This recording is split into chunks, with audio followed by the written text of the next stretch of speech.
Welcome to Christopher Reads. Tonight's presentation, Yuki-Onna by Hearn.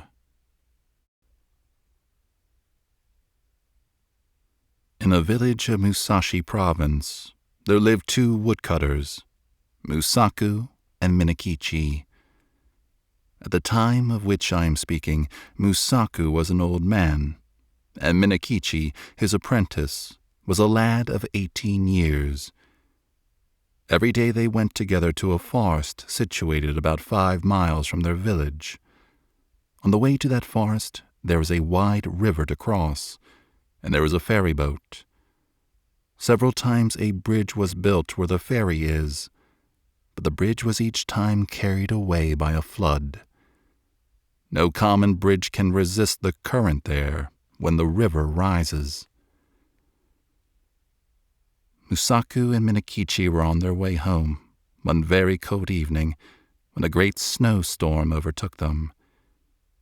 They reached the ferry, and they found that the boatman had gone away, leaving his boat on the other side of the river. It was no day for swimming, and the woodcutters took shelter in the ferryman's hut, thinking themselves lucky to find any shelter at all. There was no brazier in the hut, or any place in which to make a fire. It was only a 2-mat hut with a single door, but no window. Musaku and Minakichi fastened the door and lay down to rest, with their straw raincoats over them. At first they did not feel very cold, and they thought that the storm would soon be over. The old man almost immediately fell asleep, but the boy, Minakichi, lay awake a long time, listening to the awful wind and the continual slashing of the snow against the door. The river was roaring, and the hut swayed and creaked like a junk at sea. It was a terrible storm, and the air was every moment becoming colder, and Minakichi shivered under his raincoat. But at last, in spite of the cold, he too fell asleep. He was awakened by a showering of snow in his face. The door of the hut had been forced open, and, by the snowlight, he saw a woman in the room, a woman all in white. She was bending above Musaku and blowing her breath upon him, and her breath was like a bright white smoke. Almost in the same moment she turned to Minakichi and stooped over him. He tried to cry out, but found that he could not utter any sound. The white woman bent down over him, lower and lower, until her face almost touched him, and he saw that she was very beautiful, though her eyes made him afraid. For a little time she continued to look at him. Then she smiled, and she whispered, "I intended to treat you like the other man, but I cannot help feeling some pity for you, because you are so young. You are a pretty boy, Minakichi, and I will not hurt you now. But if you ever tell anybody, even your own mother, about what you have seen this night, I shall know it, and then I will kill you. Remember what I say."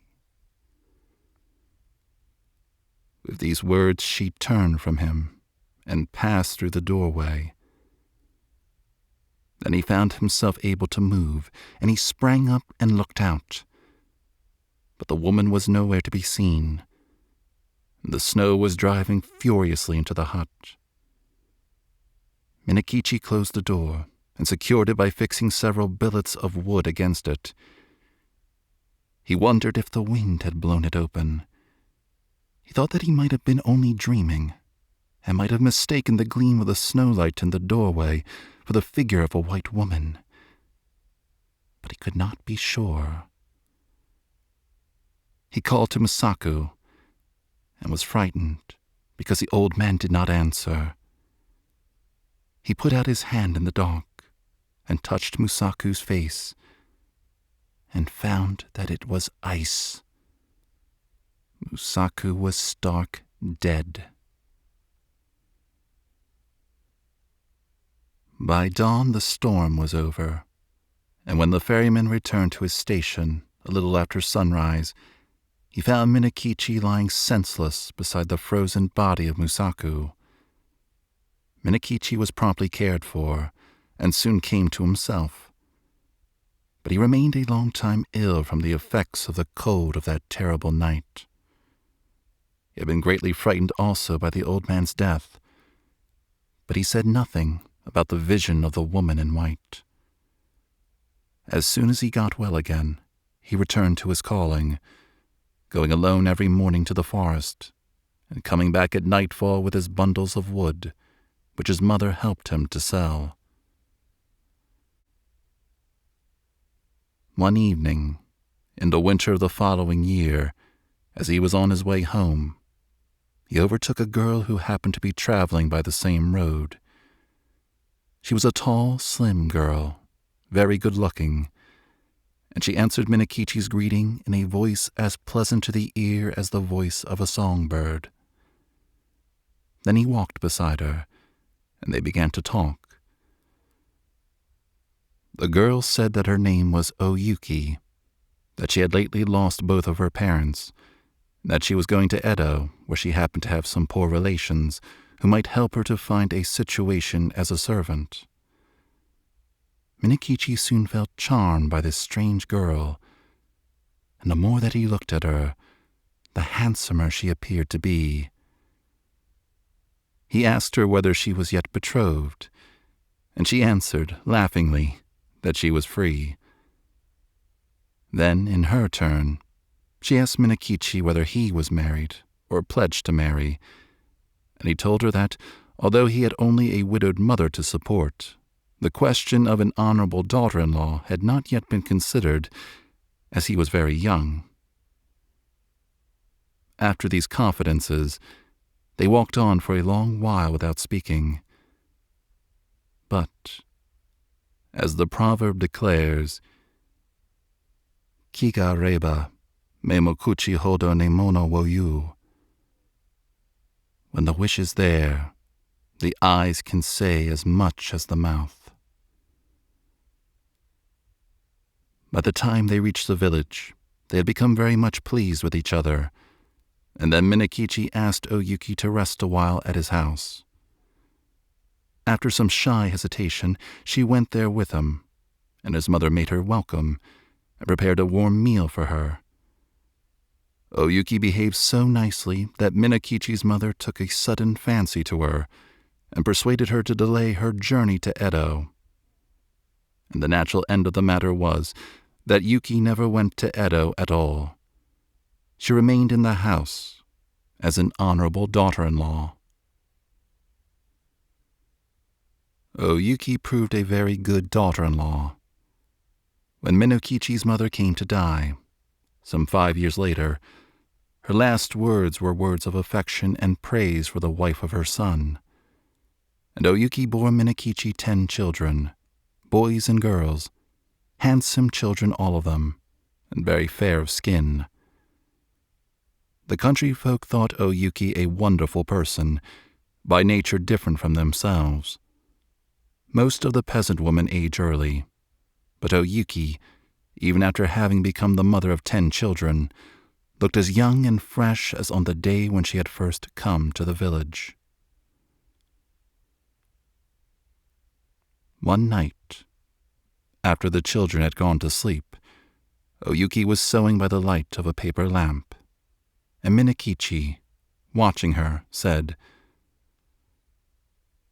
"To see you sewing there, with the light on your face, makes me think of a strange thing that happened when I was a lad of 18.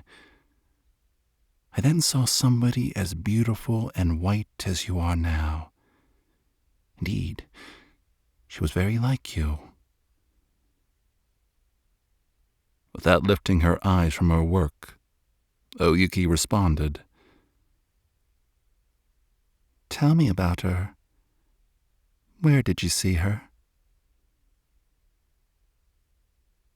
Then Minakichi told her about the terrible night in the ferryman's hut, and about the white woman that had stooped above him, smiling and whispering, and about the silent death of old Musaku. And he said, "Asleep or awake, that was the only time that I saw a being as beautiful as you. Of course, she was not a human being, and I was afraid of her, very much afraid. But she was so white. Indeed, I have never been sure whether it was a dream that I saw, or the woman of the snow." Oyuki flung down her sewing, and arose, and bowed above Minakichi where he sat, and shrieked into his face, "It was I, Yuki it was! And I told you then that I would kill you if you ever said one word about it. But for those children asleep there, I would kill you this moment. And now you had better take very, very good care of them. For if ever they have reason to complain of you, I will treat you as you deserve." Even as she screamed, her voice became thin, like a crying of wind. Then she melted into a bright white mist that spired to the roof beams and shuddered away through the smoke hole. Never again was she seen.